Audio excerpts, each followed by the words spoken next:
What is Under Poker Royale? Another AU without story? Another AU centered only around the Skeller brothers? Another... Okay, I'll stop. Hello, I'm Anita, and this is part 1 of the series DRIFTERVERSE AUs Explained. What if? That's what I asked myself. What if someone combined half of the cast of Undertale with the other half of Underswap? Add a sprinkle of Deltarune Chapter 1, Alice in Wonderland, and card games. Bam! Give it a nice stir, et voila! Under Poker Royale. The world is split in 2 layers. The overworld is populated entirely by humans. Beneath it lies the Dark World, a chaotic and paradoxical realm where monsters live under a card-based social order. Every citizen of the Dark World is born into a suit and a rank, the way a monster is born into a species. Status, duty, and identity are all tied to the card a person is dealt at birth. Conflict, politics, and law in the Dark World are settled through actual card games, since the entire society runs on the logic of a card deck. The overworld functions like the normal world, human only, with no knowledge of what lives beneath it. The Dark World is reached through magical rabbit holes, hidden entrances that only open for those meant to fall through them. Time behaves strangely down there. It does not move at a fixed pace, and long-term travelers need ways to track it, or risk losing their grip on how long they've been gone. No human is born into a suit, which makes them impossible by the Dark World's own rules.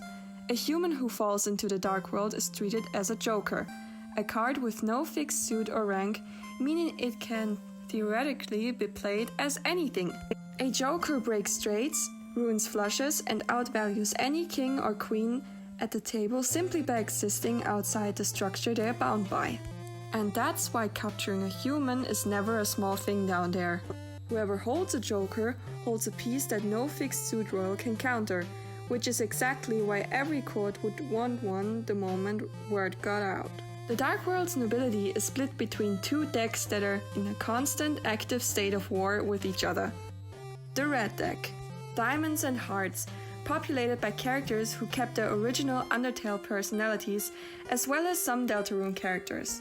Black Deck, Spades and Clubs, populated by characters with Underswap personalities, as well as Deltarune characters. The 2 decks are not simply rivals. They are actively fighting one another and have been for a long time. Their conflict is the backdrop most of the Dark World lives under. Cards rank from King and Queen at the top, down through Jack, Ace, and the numbered cards, which make up the ordinary citizens of each court. A person's birth card is not necessarily permanent. Some strong enough can rise in rank, or even change suits entirely, if they prove themselves capable of holding a higher card's power. Switching suits, meaning leaving one deck for the other, is possible, but it's considered outright betrayal. It is rare, and it's never taken lightly by the deck someone leaves behind. Now we're moving on to the most important characters of the story. Starting off with the Black Deck, House of Spades. Spade King, inspired by Underswap Sans, was not born into the throne. He took the crown after Lancelot, the previous King of Spades, died during conflict. Sans adopted Lancelot's son afterwards, making his household a patchwork family stitched together out of loss. He wears armor at all times and keeps a confident showman-like front in public. Moving on to Spade Queen, Underswap Alphys. Alphys ranked up after being an exceptional royal guard and after Lancelot's wife was killed. She and Sans, raising lands together, made their court a found family built out of 2 tragedies rather than a bloodline. King and Queen aren't a couple though, they're friends, both formerly royal guards. The boy they adopted is called Lance Prince, which is Deltarune's Lancer. He's 10 years old and, like I mentioned earlier, Lancelot's son. He was adopted by Spade King and Queen after his parents died. He was once an ace card but is now demoted to a jack card. And then we have Acer, which is basically a mix of Underswap and Undertale Papyrus. He's Sans's younger brother, currently 14 years old. He was formerly a jack, but then ascended to an ace card after his brother became king.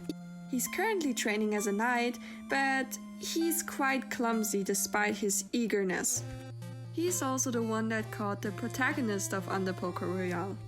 Black Deck, the House of Clubs. Club King, who's based on Underswap Asgore, rules along his Club Queen as a united household rather than a separated one. In this AU, he isn't divorced and he still has his son. He actually hates his status and fights. He usually lets his wife do most of the work. Club Queen, based on Underswap Toriel, co-rules with Asgore. Their family remains intact in this story. She's a very strong and successful queen, and she loves her son and her family. Next up is their son, Clover, which is based on Underswap Azrael. He is obviously the son of Club King and Queen, growing up inside an active royal household and with loving parents. He comes after his father and is pretty much of a coward. Sometimes he hangs out with Acer. The most dangerous deck, the red deck, House of Diamonds. Diamond Queen, based on Undertale Undyne, rules entirely alone. She has rejected every aspiring Diamond King who has come forward, judging each one unworthy of the crown. Her court is slowly falling apart under her weight of her uncompromising, ruthless rule, and the absence of a king only deepens the instability, if I'm being honest. But she does have an important character by her sides that helps her out, which is Rule's card. Obviously based on Deltarune's Rule's card, but he's written differently. Rule's card is pompous, obsessed with formality, rules, and power heraldry, which makes him an odd fit for a court that's falling apart around him. He is always around Diamond Queen, and she keeps ordering him around everywhere. He functions as one of the few people still trying to hold the Diamond Court together through sheer insistence on order. The red deck, House of Hearts. Heart King, who's based on Undertale Metaton, rules the way he did during the neutral route where he ends up as a crowned king. He is, as we know him, theatrical, image conscious, but genuinely holds the throne rather than simply performing at holding it. He enjoys the position he's in, but he's also quite inactive when it comes to certain problems his court members tell him to fix. By his side is Heart Queen, who dips out of the whole royal situation. Her name in this AU is Maddie Mew, and she's obviously based on Undertale Mad Dummy or Mew Mew. Maddie Mew is Metaton's cousin, and a wild card in personality as well as in function. She's styled after the Cheshire Cat. She appears and disappears without a warning, speaks in riddles, and never gives anyone a straight answer about what danger they might be walking into. She doesn't take anything seriously, even though she's literally the Queen of Hearts. Oh no. Next up, we have the two human characters, which are our two jokers. One of them is called Casper, who's based on Underswap Kara. Casper fell into the Dark World years before the other human protagonist. They did it by accident, and they have lived there ever since disguised as the White Rabbit. They always carry a pocket watch, partially to track time in a place where it does not behave normally, and partially as a way of never slipping out of the role they built to survive, being the White Rabbit. Casper learned the hard way what it's like to be a joker and how much everyone wants to abuse your powers and your status. That's why they hide and cover their identity in the first place. Moving on to our main protagonist, Clementine, who's based on Undertale Frisk. They are the protagonists of the story. They fell into the Dark World by accident years after Casper. They found a small pack of cards with a map folded inside, and they followed it. Following the map led them straight to the rabbit hole, and they fell in by accident without noticing. Once they arrived in the Dark World, they were almost immediately captured by Acer, who found them by accident. Throughout the story, Clementine and Acer would become friends, and Acer wouldn't even want to surrender Clementine to his brother, which was actually his main objective because he wants to be a royal guard. Moving on to an important side character, Grilly the Mad Hatter. Grilly, who's based on Underswap Grilby, is the Mad Hatter that hosts tea parties where time and space both run into broken rules.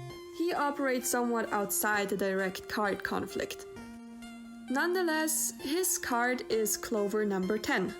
He is whimsical, loud, nonsensical, and highly unpredictable, just what you would expect from a Mad Hatter character. And our last character for today that is important to the story is Miss Muffet. She is based on Undertale Muffet and runs a gambling den and a small casino. She doesn't care what court you belong to, she offers games of chance to anyone who's willing to bet. And yes, she promotes gambling and she makes a lot of cash from the stuff. Game mechanics. Playfields. What are playfields? Playfields are physical spaces in the Dark World structured like a card table or board where duels and confrontations take place.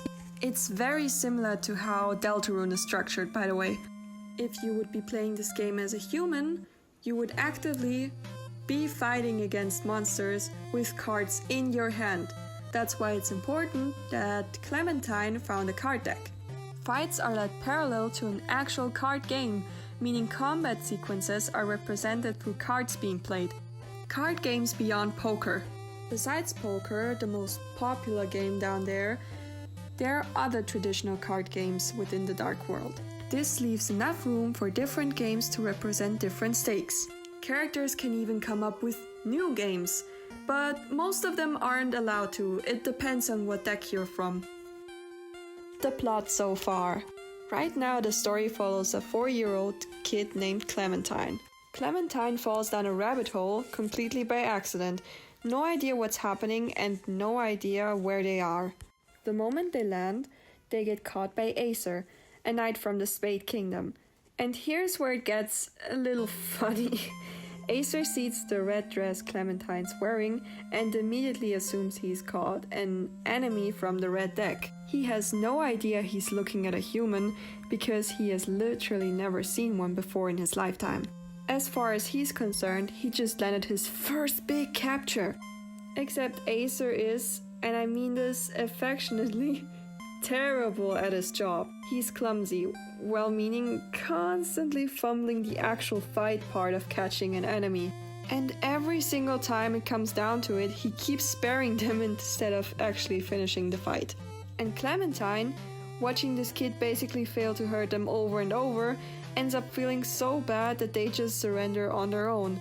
Nobody actually wins in this fight through combat, so they basically both win through guilt.